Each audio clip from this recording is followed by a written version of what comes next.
They say Mushin never sleeps, that the horns and shouts and market dust keep the place alive, even when the sun dies behind the power lines. But there is one house that has never truly woken up. An old brown building with rusted zinc roofing, a gate that never creaks, and a silence so deep it feels alive. That was the house where I was born. They named me Bukola. It means added wealth. But nothing about my life ever felt rich. I was born at dawn under a cracked ceiling fan and a screaming sky. My mother, Folklore, was 16. They said she didn't cry when she gave birth, just stared at the wall like she had died before the child came out. By noon she was gone. No one saw her leave. No bag, no goodbye. She stepped into the rain barefoot and vanished. Some said she drowned herself in the canal. Some said she ran mad. No one ever said anything about who got her pregnant.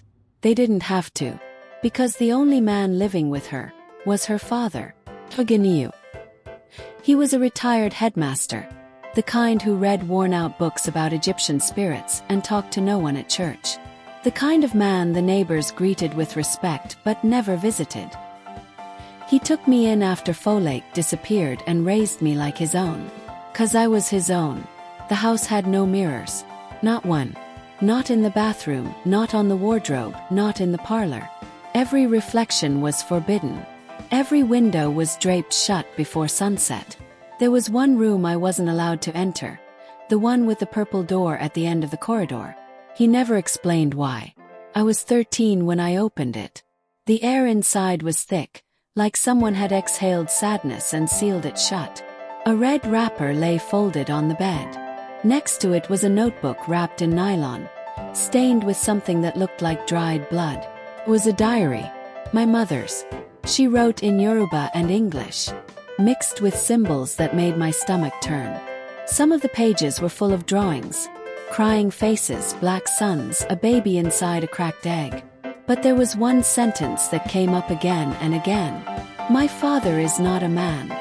He is the beginning. That night I began to hear whispers, not from the room, from the walls. They would speak just before sleep. Sometimes it was my name, sometimes a chant, sometimes crying. I told Grandpa once, and he slapped me so hard I bit my tongue. He said, "Don't let what took your mother take you too." School I began to change. I would write strange things on my desk.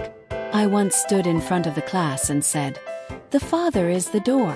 The child is the key." I don't remember saying it, but my teacher cried that day. By the time I turned 18, I was pregnant. There was no boy, no man, no accident, just a knowing, a slow, blooming sickness that turned into a kick in my belly. They asked who the father was. I said, "My father." They assumed I meant someone else, until I pointed at him, the man who raised me, the only man I had ever known. Bukola stood still.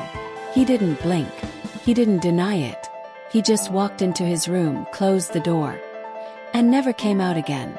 They broke the door the next morning. He wasn't there.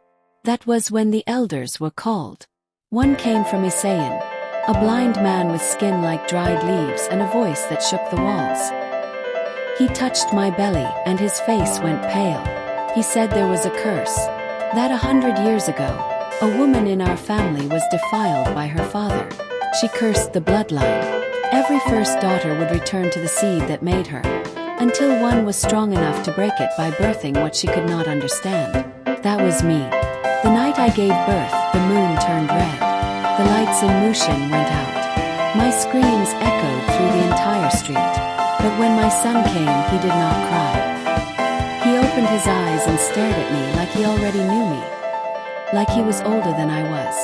And in the corner of the room I saw them, Folklore, my mother, standing barefoot, mouth sewn shut with thread, and beside her, Bukola. He looked at me and said, "I thought if I raised her pure, the curse would die." But it wasn't purity. It was truth. Then he disappeared. They found his body 3 days later floating in the canal. His eyes open, a smile on his face. We buried him without a coffin. I left Mushin the next week, changed my name, moved to Osogbo. My son is 5 now. He speaks to trees. He told me once. Grandpa says I must never lie. Lies keep the curse alive. Every year on his birthday, a raven perches on our roof. Doesn't caw, just watches. Some families inherit land, some money, others names. But mine, we inherit silence. And silence is heavier than blood.